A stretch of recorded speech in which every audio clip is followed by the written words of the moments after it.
Welcome back to the Unapologetically Neurodivergent podcast, where we drop the mask, drop the shame, and talk honestly about what it's really like living with a spicy brain.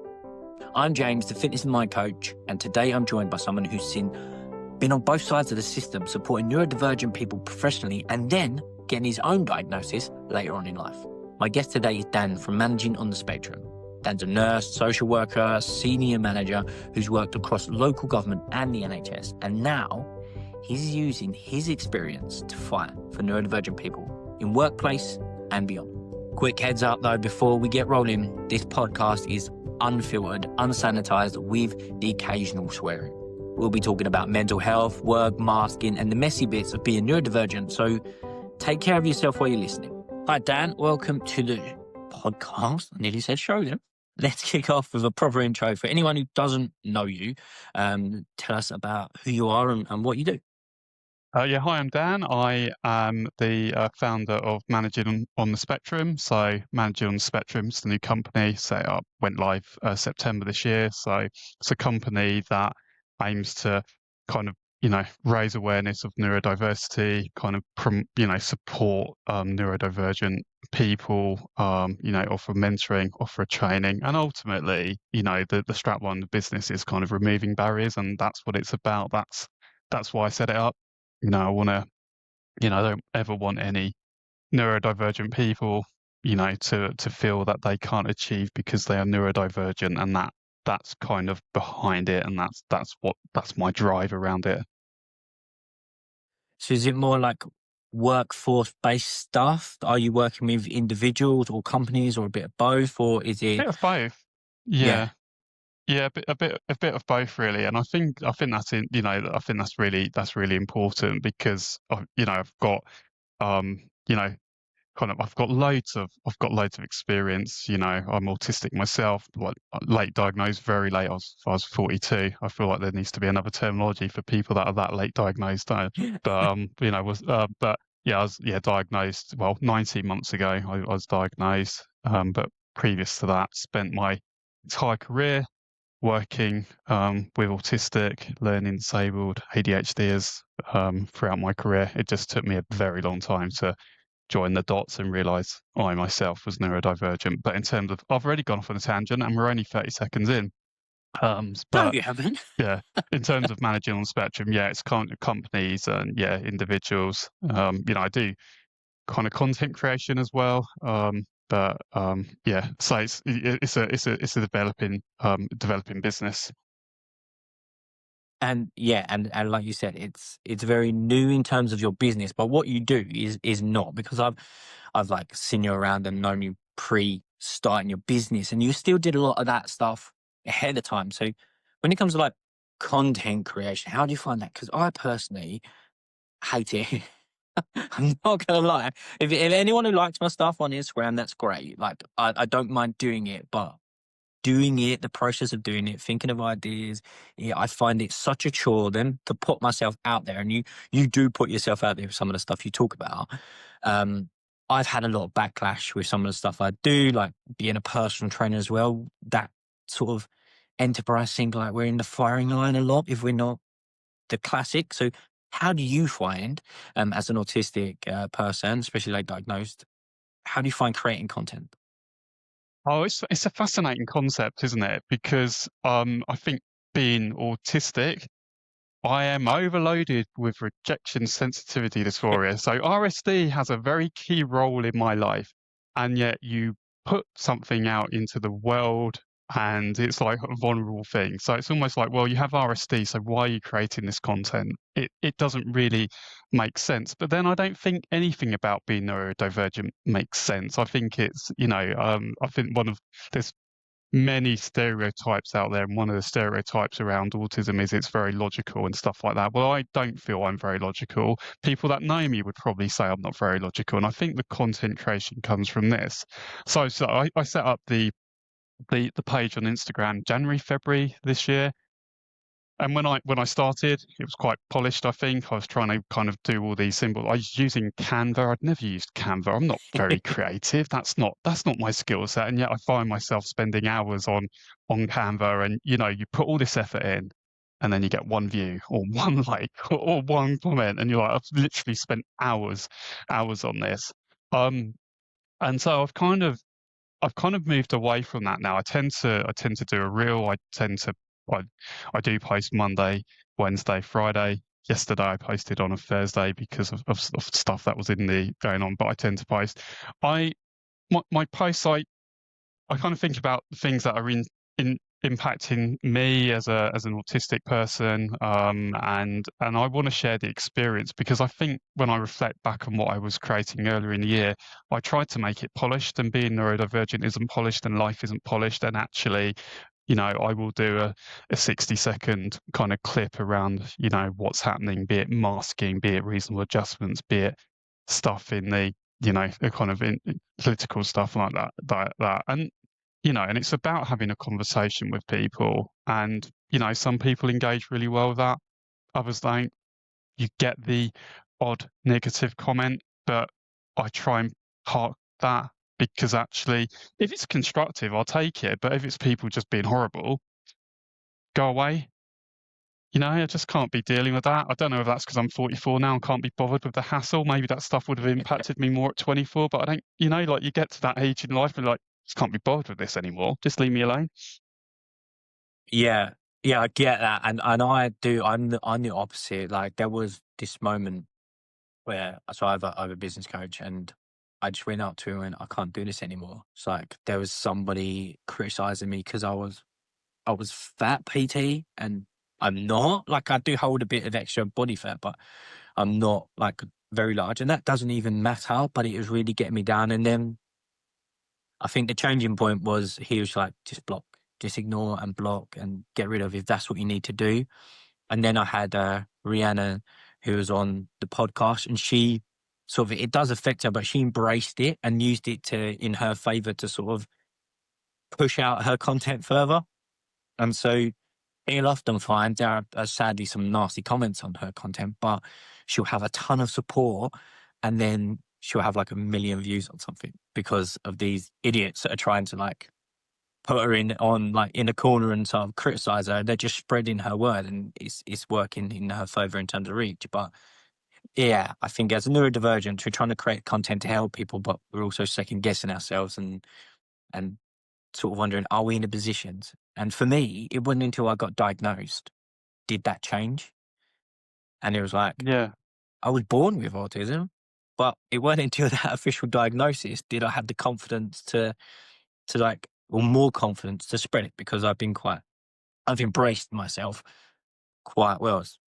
So actually, that's a nice sort of segue in terms of like embracing yourself. You said you was 42 when you got diagnosed. Like, talk us around the why you felt you needed to or wanted to get diagnosed. Was there any sort of pivotal moment at that point in your life?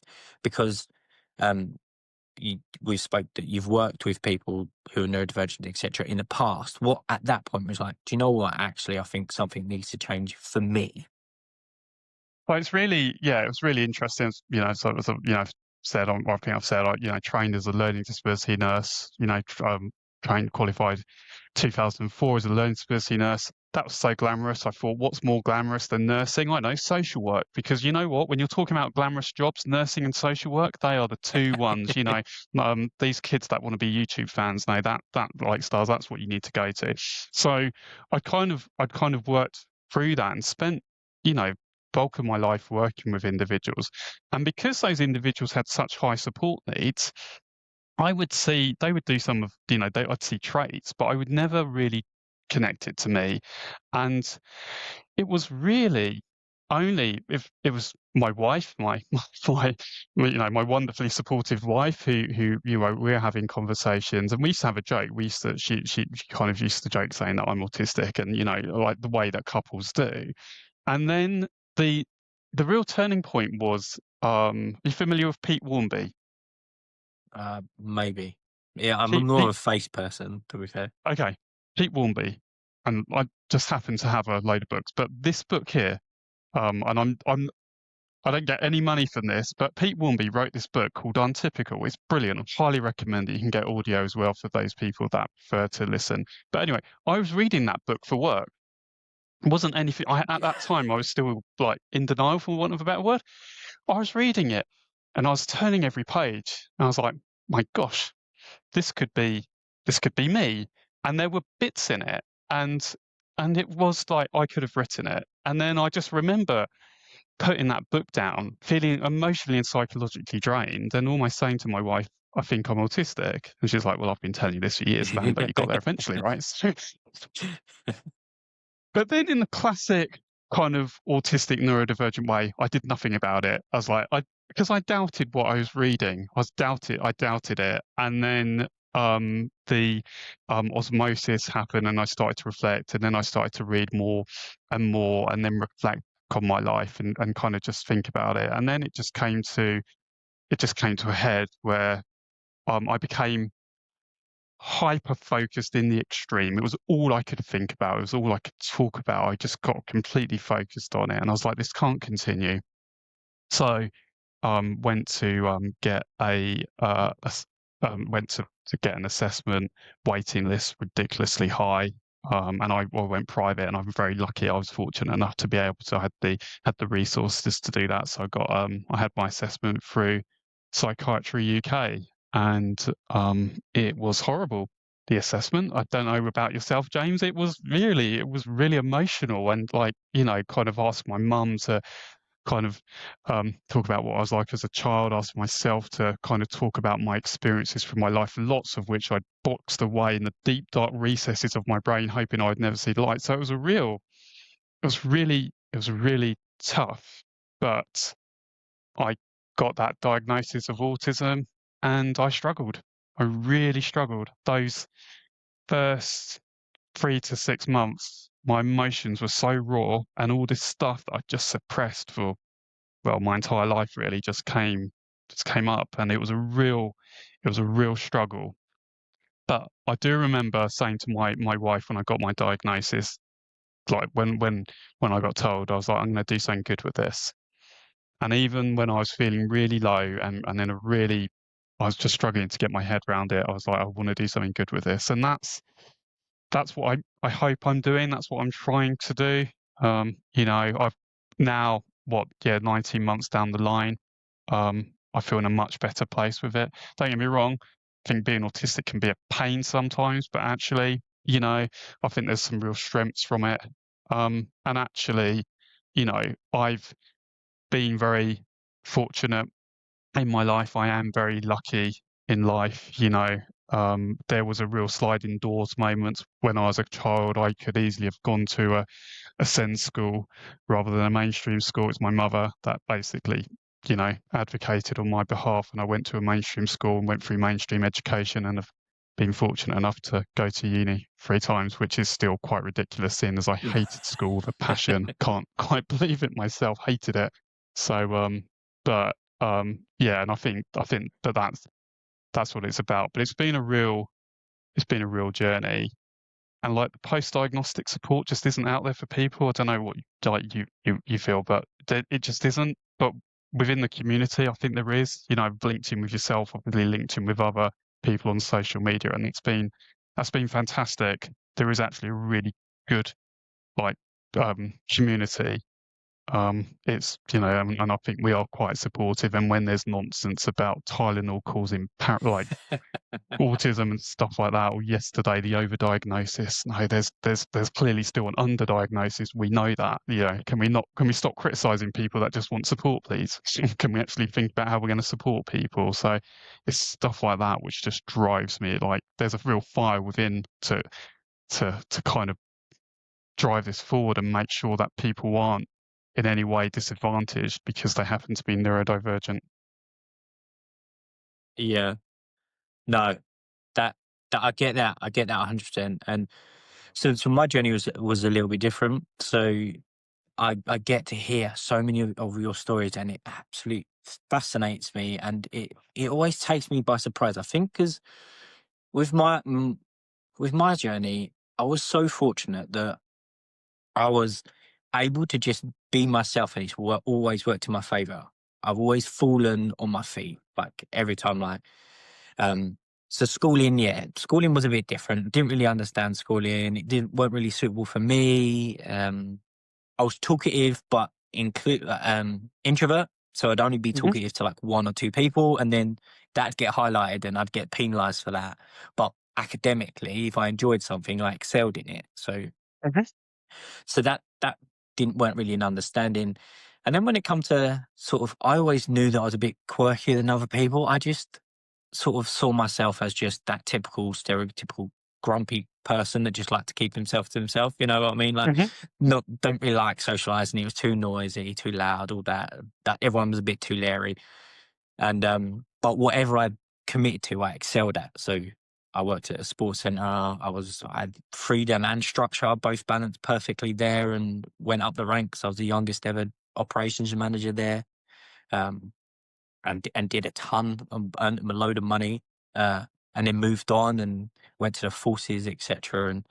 And again, regiment, it all worked for me. So it wasn't really a need for me to find out what was going on. I just understood that I was different, and I understood different perspectives to what other people were, and I could apply that to fitness and health as I went on in life. And for me, it wasn't until my son was born did we really notice, oh, actually, like there are there are some very traits here. So we started looking at like ADHD and autism, and then sort of realized that what we got was asked, are you diagnosed? Well, no, none of us are diagnosed. We've never needed to. We've never needed the support there. We've been fortunate to have a support system that we didn't need clinical intervention, so we never needed a diagnosis. So that's when I did finally get a diagnosis. And I went in with just an autism diagnosis initially, and they put me in for my ADHD one as well. And I said to my wife, no, it's fine. I don't have ADHD. This is pointless. Turns out I do, as well as autism.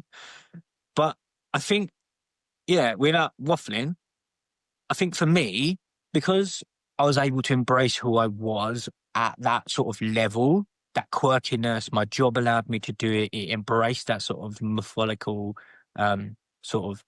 The only negative was probably I got told that I was being negative a lot when it comes to. So someone would come up with an idea, and I would come up with a plan B and a plan C just in case plan A didn't. And they was like, "Oh, you're always negative. You can't see this as a good idea." And I was like, "No, because if the shit hits the fan, I want to make sure that I have a plan in place. I don't want to be chasing tail." And things like when there was a shooting incident at the Brentford Centre, it was probably one of my calmest I've ever been, because I was trained in that situation. So Yeah. I knew how to handle something so chaotic.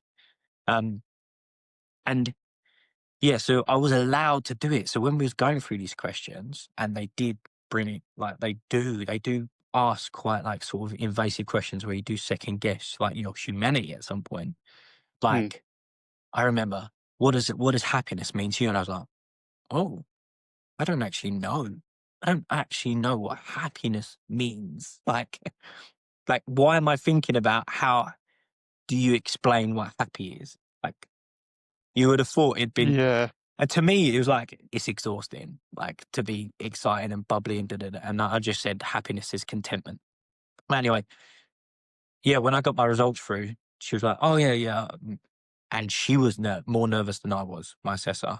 And she went, Mr. Wheeler, you're autistic. I was like, okay, cool. Right.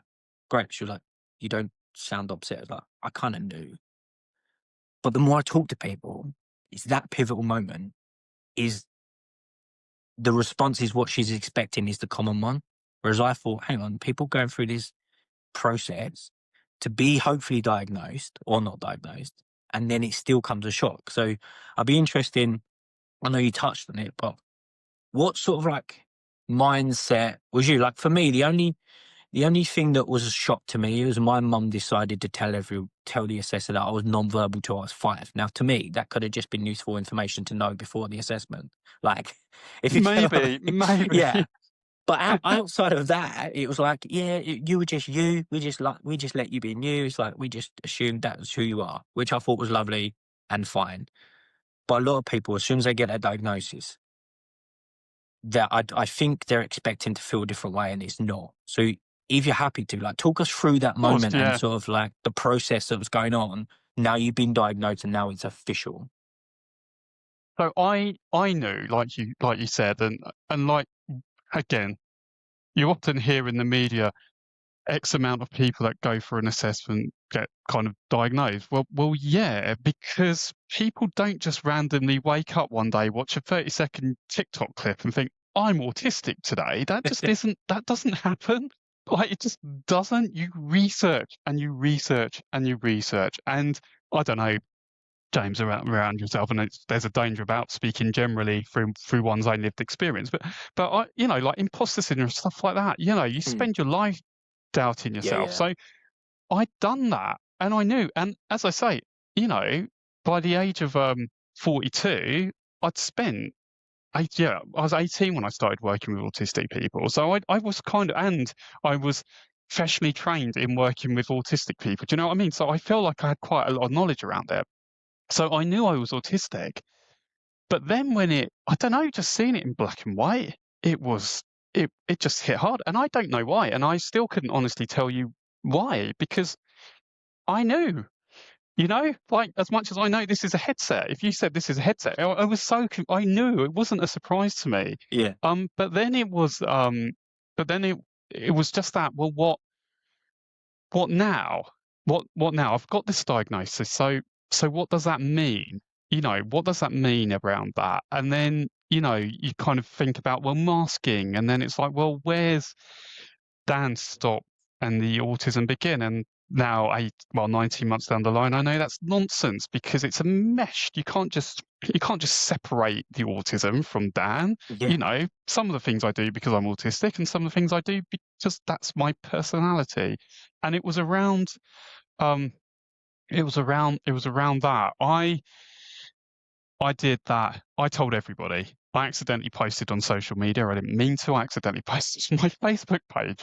So that was that was interesting, but in a way, got it out. So I have managing on the spectrum. I have a day job, working local authority, and where I work, there was I was already involved in the equality, diversity, and inclusion work because that's always been an an area of interest. So there was a podcast, and I did a podcast, an internal podcast where I shared my experience, and that was that was good. But I just think it was, I think I'd suppressed so much, and I think the tough bits were talking about, schooling and teen years and the early 20s stuff. All this stuff I'd kind of blocked away, and thinking that some of the stuff that happened, I'd never really linked to being autistic. I just thought that was life stuff, and then I think it was it was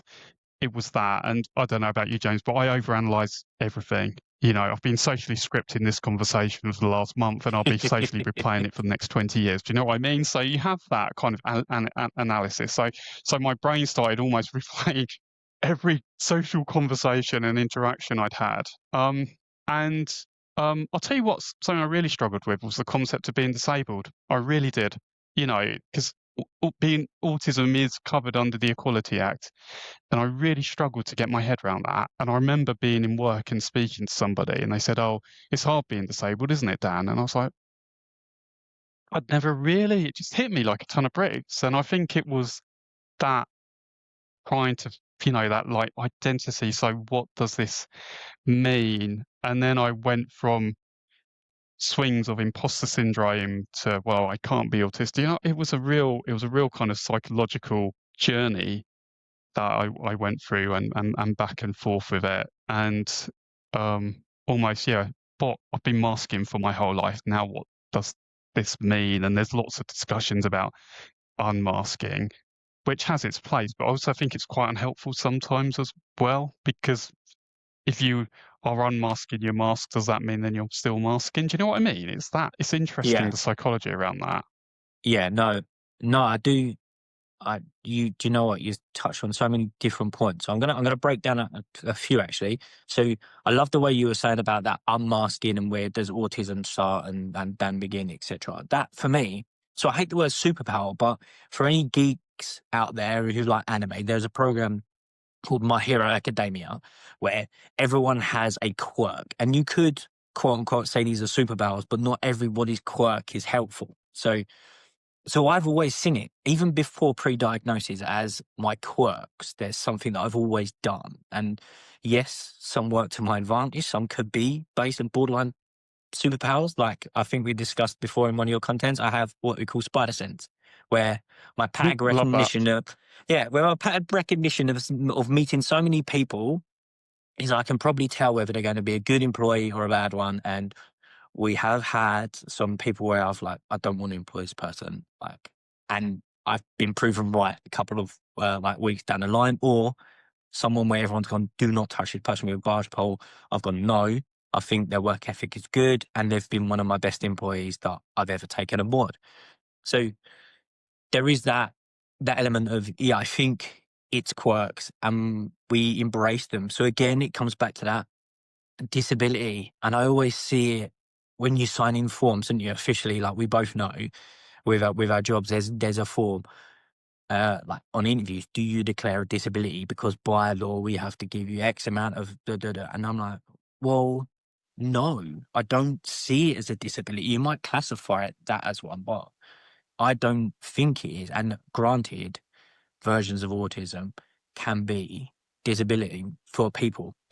You're going to struggle with it. But for me personally, so I've never seen it, for me personally, as a disability, and never really classified it as one. And then to that masking, I think you're 100% right. I think people should mask. There is a position for masking. One is protection. If you look at all the great villains and superheroes, etc., they wear masks for a reason. It's to protect their identity, to protect themselves, and also to be professional. In my opinion, you need to mask, and everyone should mask, whether you're autistic, neurodivergent, or not. There is a level of professionalism where you should be masking because your personality should not be coming out in certain situations. It's just not professional.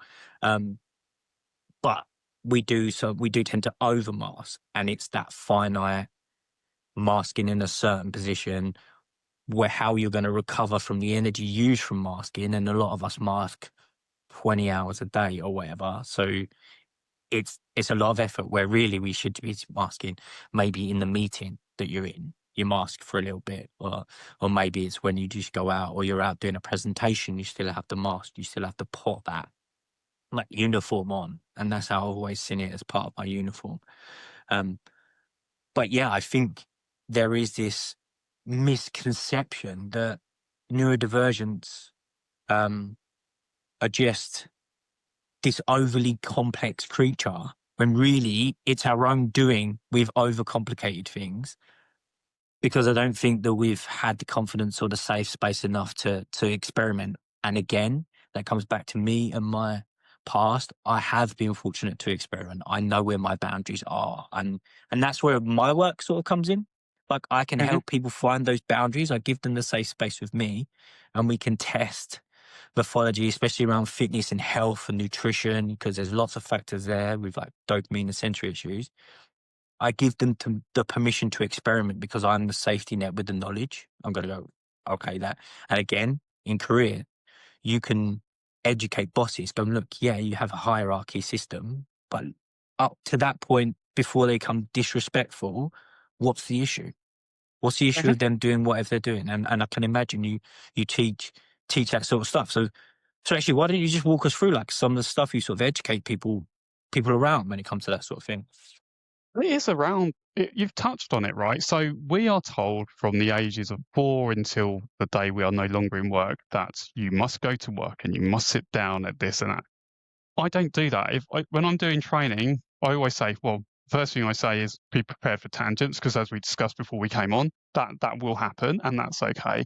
But if people are in a meeting and they want to stand up, that's cool. I take fidgets. I take fidgets into meetings. I will do that. I think it's about that. So I always start that. I was like, you know, be prepared for tangents and do what works for you. I cannot sit still for 5 minutes, let alone 2 hours? No way, not going to happen. Not going to happen. And when I am forced in those situations, I feel sorry for anybody sat next to me because I'm fidgeting so much that my watch tells me I've done a workout. Do you ever get that?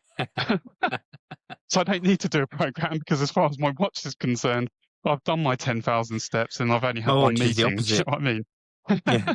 My watch doesn't register. It tells me I could be pacing the house. It tells me I need to stand up. Oh, no, mine, But yeah, yes, it's happened. Happens quite a lot. So, it's around that exploring myths, and my gosh, there are so many myths around there.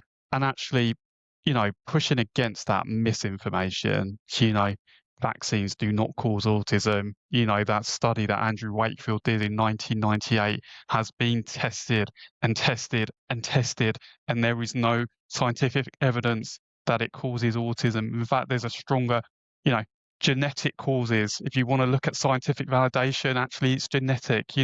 There's almost this conception that autism's just been created in the last 20 years. Was it Michelangelo that painted the ceiling in yeah, Sistine Chapel yeah, yeah, 13 years on his back? You're telling me a yeah, neurotypical person was doing that? I don't think so. Da Vinci, I want to develop a flying machine. I'm sorry, but neurotypical people tend not to have those thoughts.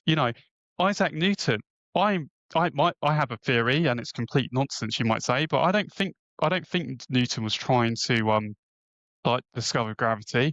I think he was going for a walk, got distracted, sat on the tree, and an apple fell down, and that's how it came to him. I don't think he was actually looking for that. I think and you can go through and the more kind of modern people around like Einstein and people like that. So it's always been around. So I think it's around that. I think you touched on the superpower narrative. Now, for me, it's about the strengths. We need to look at what the strengths, being autistic talent. And I do. My ability to hyper focus is why I've managed to get through uni, and why, I've managed to, if I have a project to do at work, I will get that done. And it's been very helpful, that ability to hyper focus. Now, the antithesis of the superpower is that I am exhausted, and it really takes it out of me. So it's draining that level of focus. So if I have a project done, then I need a gap before I do another one. So that that's important. It's around understanding, like, communication. I think neurotypical people quite often misunderstand communication. I've been accused of being blunt, yeah, direct, rude. But actually, if you ask me a question, you will get an honest answer. And um, you know, if if you don't want an answer that's going to upset you, then don't ask it for me, because it's like that validation. Do you know what I mean? Is this good, Dan? And if you want me to say it's good, and I say, "Well, actually, it's not," like what you're saying with plan B, C, D, that's massively important, right? You need those fail safes. And that's not you being yeah, critical. That's saying, if we go 100% in this and something goes wrong, then we're stuffed, aren't we? yeah, So you yeah, need to yeah, have that. You need to have that. And even, yeah, reasonable adjustments. People hear reasonable adjustments and see pound and pences. No, it's not. If you know, if staff are allowed to bring fidgets into work, that's fine. If we can dim the lights, because those office lights are like how anybody can sit there, that's fine. If we have to start a meeting at 9:10 rather than 9 o'clock, because when you get into the office at 9, you become overwhelmed with sensory. So actually, you'd rather get there at 9 o'clock so that you can have a chance to settle and acclimatize to that. That's cool. Do you know that those are the kind of stuff, so those are the conversations I have with companies. It doesn't need to be this massive kind of culture change. And also, I'm sorry, this massive shift.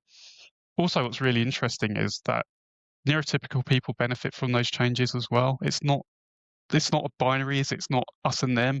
We're both yeah, in the workplace. And actually, if we can benefit 20% of the population, then that's clearly going to benefit everybody. yeah, yeah. No, 100% get you, and it does, like, so I work within NHS MSE, Mid South Essex, and they've just introduced fidgets into the workplace. But I Hmm. was, but so I was part of that group in like the neurodivergent forum for MSE, and we were talking about this sort of stuff, and we're talking about fidgets as well. And I completely get it. Some people like, and for me, the concept of fidgets is great, but I was like, right, can we make them silent though? because if, as a neurodivergent, sitting next to a neurodivergent, if you're using a noisy fidget, it's going to Yes, do I me concur. in. It's going to drive me up the wall. So yes, great that we have fidgets. So, and again, it comes back, not all neurodivergents are the same either. So that's what it highlights. And we had this conversation and I was like, and she went, "Oh, I've got the fidgets approved." And she was like, "Don't worry, James, they're silent fidgets." I'm like, "Great." And we were talking about adapting. But what we did also find is on both sides, and I have this conversation a lot, is that fear of reasonable adjustment. Now, I was Mhm. introduced to reasonable adjustment many, many, many moons ago for something completely unrelated. And we were proactive with reasonable adjustment. Uh, and even being proactive, it's still quite difficult to do and get right and whatnot. But you're right. As managers, we fear it's going to cause a lot of expense, untoward, like that sort of unbalance between staff. It doesn't. It really doesn't. But also, as people who need that reasonable adjustment, we fear that it's going to cause those unbalances. You're going to think that you're either, if you've got a proactive sort of manager, are they going to highlight the fact that just by being nice, you have these really, and I hate the term ally as well, you have these really encouraging people that want to help you because you're neurodivergent, but by highlighting the fact that you're neurodivergent, Yeah, which is making I'm gonna things, put a spotlight on you which is making things to worse, which support you. ironically is a running joke that I have with ePut, which I do a lot of work with as well, which for anyone who don't know, that's Essex Partnership University Trust, part of the NHS. Um, they do these breakers at the start of their anxiety group, and I'm like, what? And I go to Jay, hopefully he doesn't mind me naming and shaming him because he's a lovely guy. I go, "Jay, why do you do icebreakers in a room full of people full of anxiety?" I said, he's like, "Do you know what, James? I've never thought about that. And that kind of goes back to my quirk. My quirk is I think so much outside the box and I'm so used to pattern recognition, my brain automatically thinks of these crazy out of the box ideas. Um, and then I think it's just a case of the ADHD and the autism working in harmony as well. It's like these weird ideas that just end up working for me and working for the people that I work with because they're like, as long as the base evidence and the base science is there, it can't be wrong. Like it physically can't be wrong just because it's not been done before. As long as the science matches up, then it can't be wrong. And there may be a margin of error that's larger than usual, but just because it's not been done before doesn't mean that it's a wrong way of doing it. So that's how I help clients with like nutrition and exercise and things like that. But But yeah, with that, it's that's really important, right? Because if humans had stopped at something that hadn't been done before, then we'd still be living in caves or whatever. Do you know what I mean? Like that, the first time somebody used a mobile phone, that was the first time it had ever been done. And I think that I do believe, neurodivergence is like we drive creativity, and there's more studies, isn't there, around actually it was the neurodivergent people that back, 100,000 years ago, it was those people within society that were doing the hunting and the foraging and looking at that. So again, it goes back to that whole frustration of mine. And you've probably gathered I have lots of high horses. I have a full stable of them, but it really annoys me when people are like, this is new. It's not new. It isn't, and actually society, well, like, what do we love about the environment? We love the diversity of it. There's a wonderful term, isn't it? Biodiversity. So people will say how wonderful it is that we have a biodiverse kind of environment, but then when it comes to diversity within humanity, it's like, well, you can't have that. yeah. But why? Like, can you not see the contradiction here? Yeah, and going back to that at that point, I think it's so funny. I think when you're being fortunate enough like yourself to be in an industry where you can experience thousands of people and you again it comes back to like being able to recognize patterns and then when you see people out in the street who are in their 70s and beyond and they're doing certain things so like my stepdad he's not 70 he's not 60 but he'll clean his car religiously and he'll lay out his tools and he'll lay out everything else and he'll be there and he'll probably clean it from front to back exactly the same way as he's always ever done. and he's happy doing that. And he does joke about that he could be neurodivergent, but it's always the old man that parks up, washes his car at a garage, gets the stool out of the boot that he has in there in preparation, and puts it on so he can wash the top, and he'll wash it religiously the same way. Or there, back in the day, where the old man would go get the paper and he'd come and read, or the wife would be religiously cleaning the house and things like that. But we never saw it as some sort of neurodivergence. We just saw it as people doing what they are. Hmm. And it seems that that narrative has changed. It seems that if you're neurodivergent, it seems like you're attention seeking or things like that. No one will leave you alone to just be you. It doesn't seem to be a possibility anymore. You have to either have a label because you're attention seeking, or you have to be a certain way because you like the attention, or you just want to be like pitied or whatever. And you're always being accused of being a victim, instead of, I just want to live my life the way I like to live it, instead of, oh yeah, you're this, or you're just looking for attention, or you needed it because. And there are people out there which will do it for bad reasons, but the majority of us want it because it makes our life easier, not because we want an audience. In fact, we want the opposite. We want to justify why we want to be left alone. Absolutely, mate. Definitely. Like, just like, yeah, I'd be quite happy just to be left alone. Like it was, I'm not sure if I should say this or not, but lockdown was awesome. I didn't have to go in the office. There was that 2 meters rule. Fantastic. Bring it back. Do you know what I mean? You could reduce like social interactions to group of 6. Fantastic. That was wonderful. Like, You're I you're was, the first you know, you're the first person to agree with me on that one. I've always said that lockdown was amazing. Like, you couldn't come to my house unless you had told me you were going to come to my house so I could prepare, and that was great. No more turning up on the doorstep. I weren't obliged to go to any social interactions. I got to do, and I was a key worker at the time, so I worked through. So I did yeah, socialize, I but was too, and but I yeah, was still. It's quite nice going to the supermarkets because they're horrible places. But going to the supermarket and it was only 50%. Oh, yeah. I yeah. mean, apart from the whole illness and all that horrible stuff, Obviously, like yeah. leave that horrible stuff aside. But in terms of that, yeah, it was great.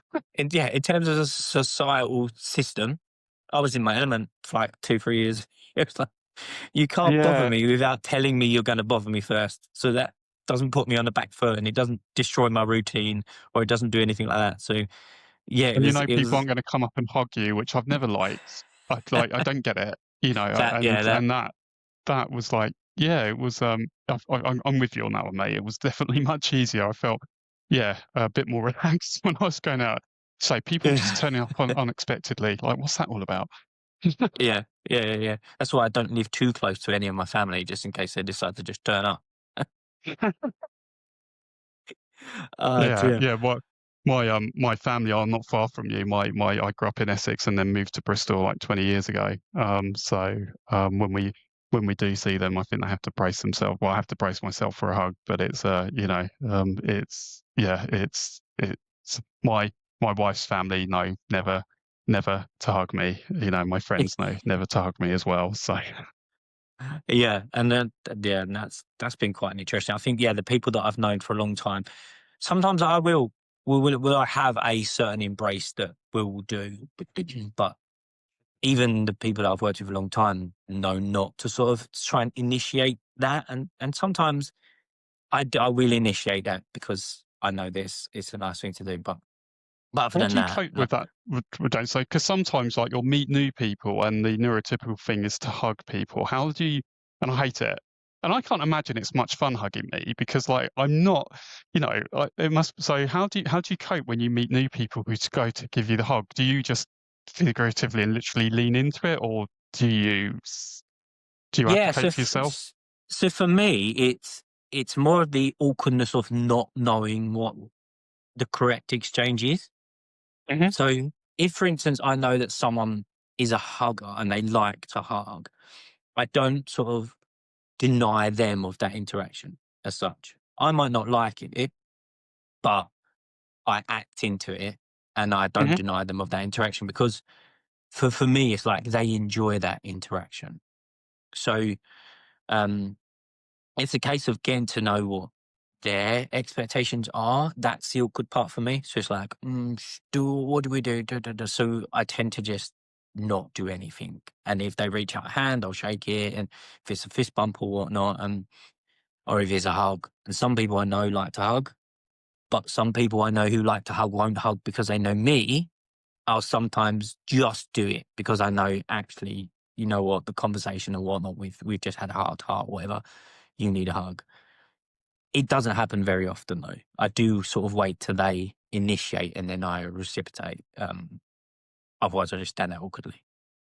I think this Um, is where work interactions are easier because there's no hugging at work, and I feel that that's where, you know, I well, I'm doing, talk about spiky profiles, but I think, and maybe that's not a good example of a spiky profile, but it's definitely a context. So I know what's expected of me in work. I know the role I'm expected to perform. I know when I go into a meeting, I know what process, I know my role within those. And say you don't hug people at work. So in work, I think I mask reasonably well to a degree. But in social situations, you said that anticipation, and I agree. I have those. Do I hug or don't I? And I really don't like hugging, but then you don't want to upset people, so that can be much more awkward than in a work setting where I say it's quite defined. We have set rules, like rules to follow, so to speak. yeah. And I think like for me, it goes back to again that ability to be able to experiment and sort of be sort of very, very mindful and aware that I have this sort of mentality of I know the awkward and uncomfortable situations never last. So I sort of just Hmm. embrace the uncomfortable and I talk back to just being anxious about when I used to play American football. Every week I'd be anxious because I know it's important to me. I know what's going on, but that wouldn't stop me from potentially like throwing up on game days or pacing the house for like an hour while getting ready or going for that like nervous wee about 400 times every week. So people can go, oh yeah, it's just exposure therapy. Sometimes that's not how the brain works. It's just something that's going to happen every time. And you have to embrace it as a part of it. And the more you have that opportunity to, the more you understand it, the easier it becomes. It doesn't change it. You're just used Hmm. to it. It's like I joke, it's like having a cold. The cold doesn't change. It might vary in intensity. You know what's going to happen. You're going to get sore throat, whatever. But you just go through the motions because you know it's going to end. So Yeah, as soon as you're aware that this feeling's going to happen and you know it's going to end, you just go through the motions sometimes and you can do things. And ironically, that's what I train people with my coaching stuff is that's why it's called the bad days first method, because it's always focuses on those really awkward days where you just shut down mentally because you panic and you don't know how to cope with those. Because as we know, good days we end up hyper focusing and doing far too much anyway. So they're not the problem. It's the bad no, days. And it all comes down to that sort of mentality for me. It's okay, assess the situation as much as possible, if not just embrace the awkward and get that interaction out as much as possible. And then just learn what other people is. But like I said, if you're strangers or you've put a no, like strictly no hugging at work policy, which is fair enough, then there gets rid of that awkwardness. And that's why I love team meetings. you, yeah. don't, Well, you don't have to do anything like that. no, also know the other good thing with team meetings is that you tend not to have that kind of static communication at the beginning. You can just crack on with it, and whereas I find that quite awkward as well, that kind of that pre and post meeting kind of interaction. Whereas with teams, it's just right. It's 2 o'clock. Let's just go. Or Oh maybe yeah, it's and I just my think meetings where that happens. no, Maybe other people no, do no, have no, that not kind of at all. static communication discussion. Uh, yeah. So when I used to go into the office with the NHS, I had to sort of because I'm very open about it anyway. I explained what my situation was and what I do, and so I very rarely stayed past the meeting close, even in face to face meetings. Whereas they all like they do that small talk. I'll be like, "Get up, see you later, see you next week, whatever," and out the door. And no one's really pulled me aside to say, "Oh, you're rude. You never do that." And it really comes back to a conversation that I had as a kid in my first workplace. I think where someone pulled me to one side and she was like, "Oh, you're not friendly to me. Don't you ever want to be my friend?" And I instinctively turned around and said, I'm not here to make friends. I'm here to work, because that's how my brain processed it. Mhm. And obviously, I could have probably reworded that, but looking back, but that's the mentality that I've had. If we get on, that great. But I'm not here to make friends. This is not my place to make friends. I have other things for that. This is a place for work. And I've always had that sort of mentality for me personally. If you want to sit, talk, I'm small talk, yeah. I'm the same. That's how I felt as well. Like I'm there to work. It's a bit it fulfills a role, and I will fulfil that role within. And so, if I get on with you, awesome. If I don't, I'm not gonna give it a second thought. But I don't expect you to give it a second thought either. And I think maybe that's the difference. Again, kind of that sometimes people would take, yeah, why aren't you speaking to me? I'm very open. I have lunch at work. I'm quite clear that I'm going to go and sit by myself. It's not because I don't like you or all that stuff. I think you're perfectly pleasant. I just need that time. I need that defragmentation time. I need to, one of the things we haven't covered yet, which is quite amazing since we've been speaking for 50 minutes now, is like routines. But, I do that. That's what keeps me sane. That's what keeps me centered. Those are my anchors throughout the day, and that's how I can cope. And even between those anchor points, there might be variance, but providing I have those anchor points throughout the day, then I'll be okay. It's if those anchor points are changed without notice, I can cope with my lunchtime is always 1 o'clock. If somebody gave me advance notice that there'd be a meeting or something happening at 1 and I'd need to move it, then I'd be okay with that. But if it was that spontaneous like change, so I think that's something as well that I'm very open about that, and you know, and very much clear around that, and that's like self-advocacy. I think that's important. Yeah. Yeah, 100%. And funny enough, that's quite a nice little segue into the next section. So, what I normally do is also ask my guests, like, a moment that they realize, especially looking back, like a really neurodivergent moment. Maybe it's like chaos. So, for example, you talking about routine there, anyone that used to spring something on me, regardless, it could be the best idea in the world. I would shut it down instantly. It was almost like a reflex, and sort of looking back, and it was one of the pivotal moments for me where I was like, okay, that's not normal, because my true thoughts would start to emerge within 24 hours of being requested, and I'll be like, actually, that's an amazing idea, but too late now. I've just shut it down, and so I actively stopped myself from doing that. Do you recognize, looking back, any sort of moment you're like, oh, actually, that's a really, really like autistic thing that I used to do that should have been noticed a lot sooner?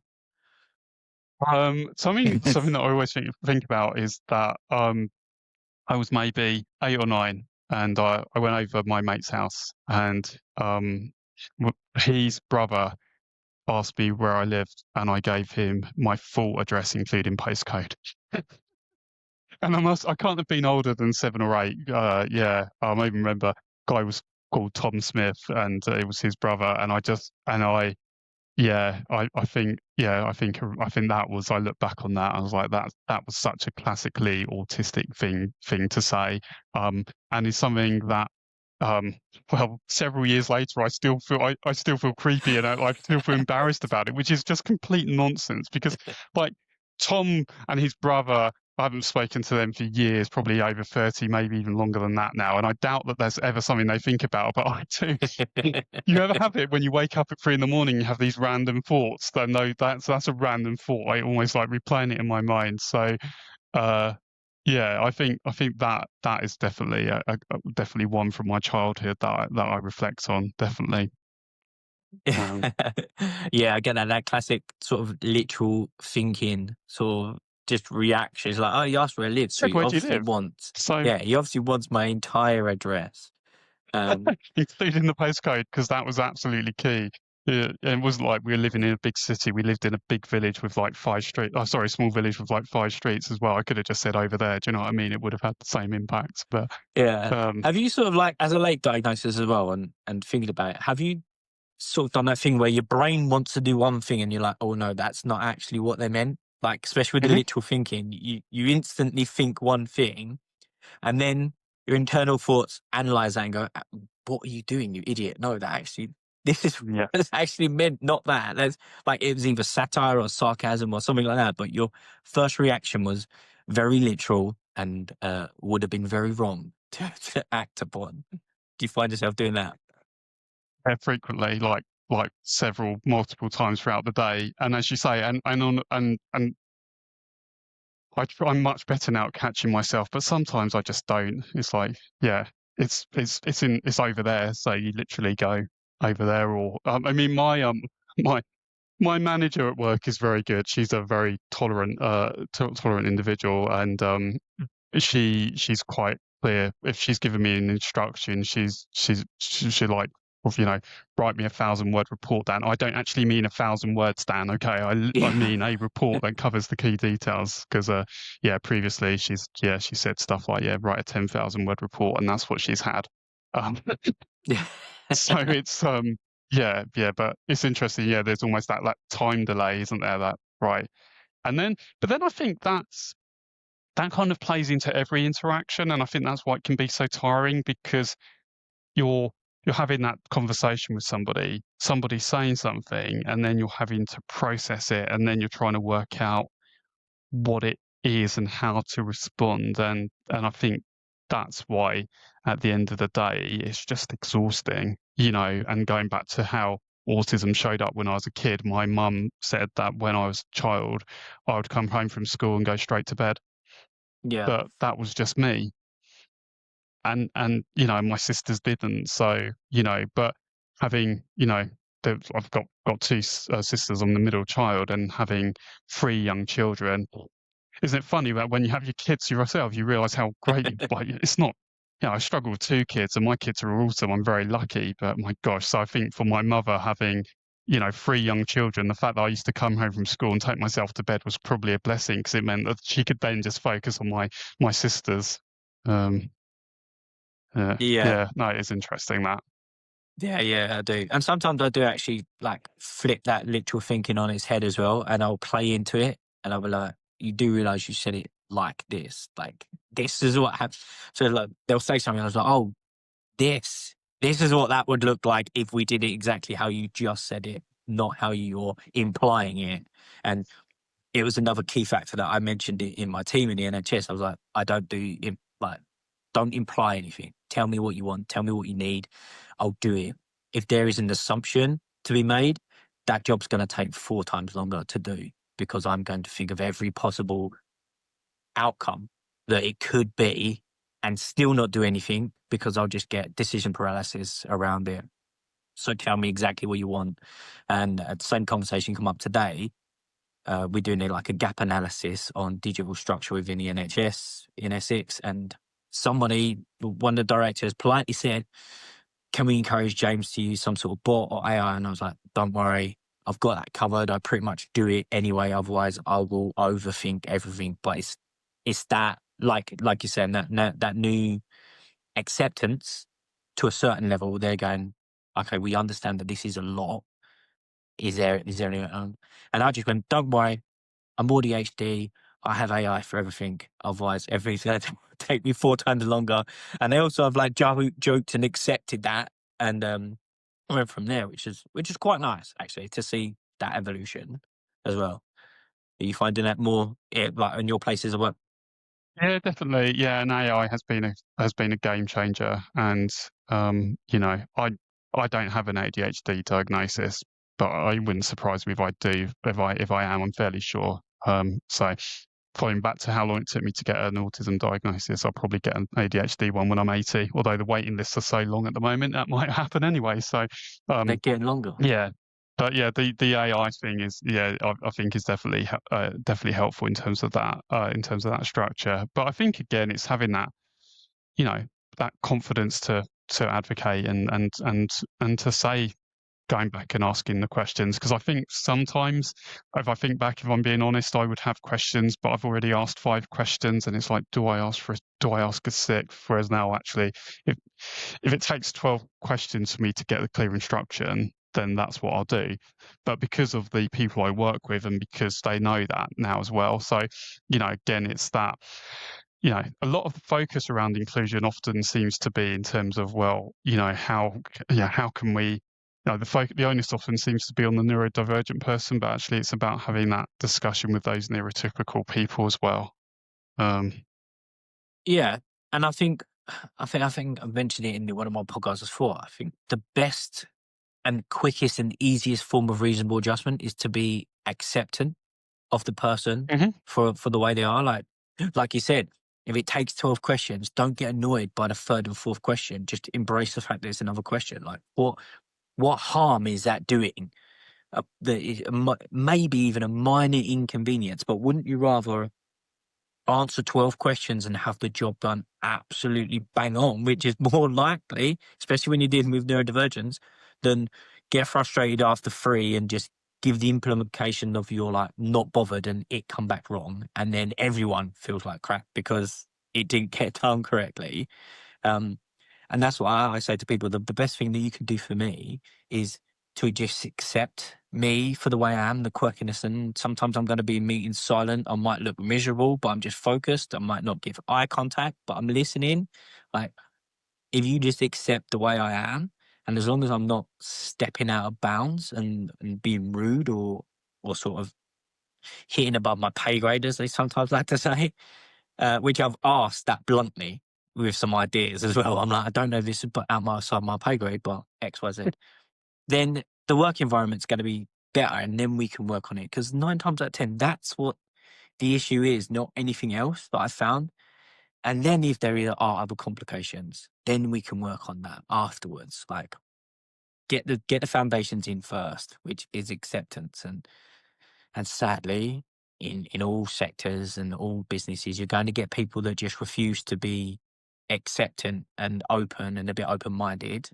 But that's a them problem. And that then it becomes a them problem as well. But yeah, I find the biggest advice I would give to people that I work with is there's going to be moments where you're just going to have to put up with what I'm doing. But I guarantee it's going to be great for everyone at the end. Also, and this might come across as rude, but you have to put up with what they're doing as Oh well. yeah. Do you know what I mean? It's not like Yeah, yeah, yeah, it's yeah, not yeah. like neurotypical people are without challenges as well. So again, I think that's what I was trying to articulate. The onus isn't just on the neurodivergent person. And yeah, so I'm very open. If I'm speaking to people, I'm looking in the corner of the room. When I was younger, I would have been accused of daydreaming. Well, no, actually, I'm not. I cannot look people in the eyes. I find it, if I'm looking somebody's in the eyes, and I think I've definitely done one or maybe 20 reels about this, but I'm not paying attention to what somebody's saying. It's like, Yeah. how long do I look you in the eyes for? When do I look away? And actually, you would have given me this amazingly helpful information, but I've not heard a word of it because I've been concentrating on this eye contact thing. Whereas if I can look in the corner of the room, I'm absorbing everything you're saying. So I think that's part of this. That's part of the education around that is I'm not daydreaming. And why is eye contact so important anyway? Like, why? Oh, Yeah. you're not looking me in the eyes, and I have a colleague, or had a colleague, he's now like one of my closest friends, stick up for me. We was in a managers meeting and our manager was talking to me and I was looking off into the distance and he was like, are you even bothering? Shall I even talk? Like, you're not even bothering listening to me. And my mate, he went, actually, I think you find he's listening to you more intently. He's looking, he's trying to work it out. And I'd listening so hard, I didn't even clock him moan.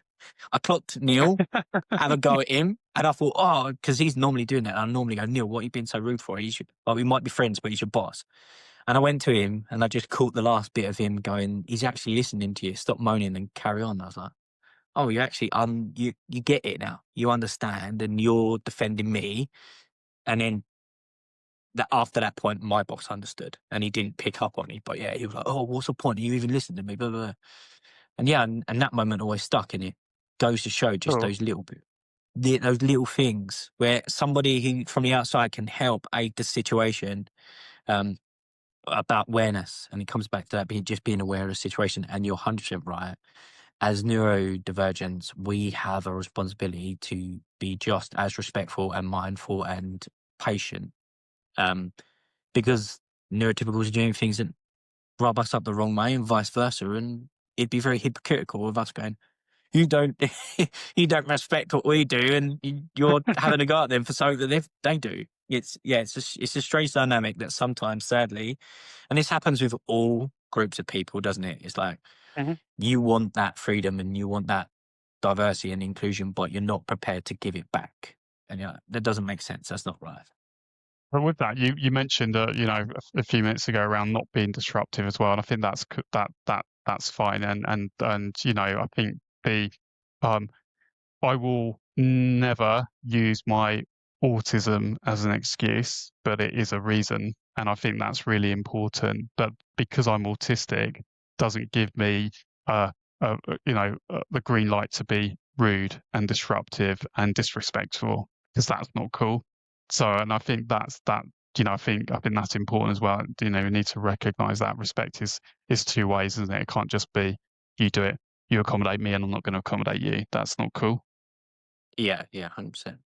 So, Dan, another thing that I like to do with the guests, if you might know, that I like for our guests to sort of say there's someone that's just starting their journey. Maybe they could have been just done their journey from diagnosis, or they're not too sure whether they're neurodivergent, but they're just struggling a little bit. What would be that one bit of golden thread advice that you think that would have made such a big difference to you? Just the one little nugget of advice that would have made so much difference to you if you knew that you feel could help this person, and you could use something you've done before or told someone, but just that one little bit of advice that you feel that could help someone make their journey, their transition into neurodivergence that little bit easier. I think my advice would be to take your time with it. Don't don't try and learn everything you possibly can about neurodivergence and yourself. There is a lot there. And I would be, if I could go back 18 months ago, that's what I would say to myself is just take your time. And what I really like about, like, you know, how you are, James, is you really lean into your neurodivergence, and I think that's really cool. And I'm starting to, but I think that would be, yeah, just take your take your time. There's not a rush with this, but I think maybe the neurodivergent part of our brain is it has to be done, and let's do it a million miles an hour. But yeah, and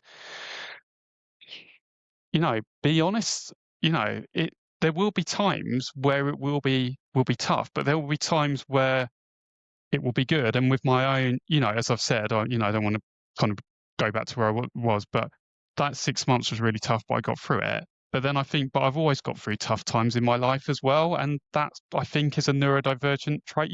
You have to be resilient to be neurodivergent and to do things. So I think it's about that as well. But yeah, number one, if it was only one, would be, yeah, just take your time, you know. And there's lots of support out there as well. You know, there's as I've said, that I feel we have a really strong community within like the like social media world. Yeah, 100%. And I think that is such a good sort of bit of advice. So for me, I just embraced what I was doing, and that's worked for me. And like you said, like I embrace my neurodivergence, but what I actually do is just embrace who I am, and it just turns out that I ended up being neurodivergent. But Hmm. that's I think that's the key factor. But if you have an inkling, oh, I might be autism, might be autistic, go with the flow, see what happens. If not, if you go, oh, actually, it probably doesn't feel right. It might be ADHD, or it might be something else. It just might be social anxiety. Move, flow with it, flow with that self-diagnose. Like I did an experiment on myself where I originally thought I had social anxiety. We found in there's social anxiety that was called anxiety to seek approval anxiety. I pretty much ticked all the boxes, and I embraced that for a couple of years, and it worked. And it only just so happened that a lot of the stuff was in with the autism camp as well. But it just works. So you don't need to, like you said, you don't need to put that pressure on yourself. Just go with the flow. And if you get to the point where you having a diagnosis or you want a diagnosis, then that's fine too. And embrace the fact that it may or may not work in your favor. And I think if you're willing to accept yourself as cheesy and as woo as that is, then it'll be a much easier journey. So I think that little bit of advice is absolute perfect, to be honest. I'd agree with that though, self-acceptance and also learning to trust yourself because again, particularly for, late diagnosed people, you spend your life being told you're less than, there's a really famous study, isn't there, about, by the age of 12, ADHD children are more likely to have received 20,000 negative comments compared to their neurotypical peers. So that, so because of that, and because you have a lifetime of that, you've kind of almost distrust yourself, and it's actually, yeah, step back and trust yourself. No one knows your brain better than you do. Seriously, no, no one can tell me how my experience is better than me, no more than anyone can with you. So I think I think that's part of that. Just take it slow, listen to yourself, trust your instincts, and actually be prepared that there will be people saying, I don't think you're autistic, or everybody does that and all that stuff. You will get that. I have no idea why people do it, but you will get that, and that particularly early on in that kind of journey, that can almost put you off. But actually, it's almost like, you know, that's their view. But yeah, be true. Yeah, listen to yourself. I'm just rambling now, James. No, it's fine, and 100%. There just seems to be a lot of cornflake box psychology degrees going out there from people that are getting there. Obviously, they're very highly educated around what autism looks like, and they're very freely throwing their advice. But Dan, we're going to wrap this up. So I want you to tell everyone that's listening all about the great work you do, where they can find more information, and a little birdie told me you're working with Caboose. So tell us more about that as well, about the talk you're going Okay. to do. Okay, cool. I'll start with Caboose if I may. Yeah. So, for those people who aren't familiar with Boost, Caboose is an app that developed by a lady called Michelle. She is neurodivergent, and it's a wonderful app that has really good tools on it and tips. There are Caboose last month launched something called Neuro Nuggets, and Neuro Nuggets are kind of videos from neurodivergent presenters who've talked about how to navigate through, and learn about being neurodivergent. I'm on there as well. I have no idea how I am, James, because there's like I look on the other kind of people on there who do amazing work, but I'm there too. So go and have a look at that. I am doing a divergent talk next Friday, as it is the 5th today. I don't know when this is going out, James, and you can edit this bit if you need to. Do you want me to Does that start know? again with that bit? No, it's fine. So I think there is the 12th. So this will be going Yes, the out the day 12th. before. So Okay, that's fine. So anyone cool. listening, put it in your diaries for tomorrow. Yeah, cool. That's fine. You can find me at Instagram, so Managing on the Spectrum. I have a LinkedIn account by the same name, and you can also go to my website www.managingonthespectrum.co.uk. But yeah, feel free to. I love these conversations. It's fantastic, kind of speaking to people. So if anything I've said today resonates with anybody, or if they want to challenge me, because I think that's important, right? Because sometimes there's almost like this binary. Actually, we need to challenge it. So if there are things that I've said that you fundamentally disagree with, cool, let's have that conversation, because that's really healthy as well. We need to have healthy debate around this. It can't just be a this is correct and therefore everything else isn't type thing. We need a proper debate around this. Yeah, 100%. And I think that's also comes down with like neurodivergence, especially autism. We love to be right, but in a good way. We like to be Hmm. right because it's right, not because we think so highly of ourselves. And there was always this running joke in one of my careers is if I'm not arguing, it's because I know the answer. So don't, and my staff would never answer. So just for example, quickly, if I asked if the bins were clean, it's normally because I know the bins are not clean. And I remember one member of staff just shouting from another room, he knows, just go do them. That sort of thing.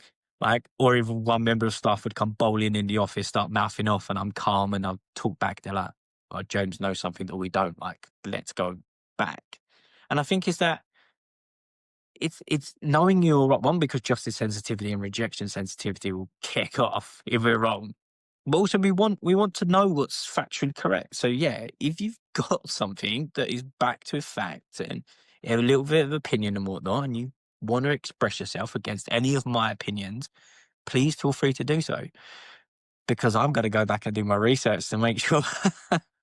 Absolutely, yeah, definitely. I agree. It's that's it. Yeah, it's factual. Let's have a debate. And facts change all the time. The knowledge Yeah. changes all the time, and that's cool as well. But yeah, with that, going off on tangent again. But I will. It's I get in the house. I'll ask my daughter if the light's on, and she'll go straight upstairs because she knows she's left it on. I don't know if it's Yeah, that's um, awesome. Dan, it's been an absolute pleasure talking to you today. It's something that we've been trying to get in the diary for a while, so I'm glad we finally managed to do it. And yeah, hope you've enjoyed talking to me. Yeah, it's been great, James. Yeah, no, as you say, we've been trying to plan this for a while and for various reasons. So no, thanks for your time. It's been great.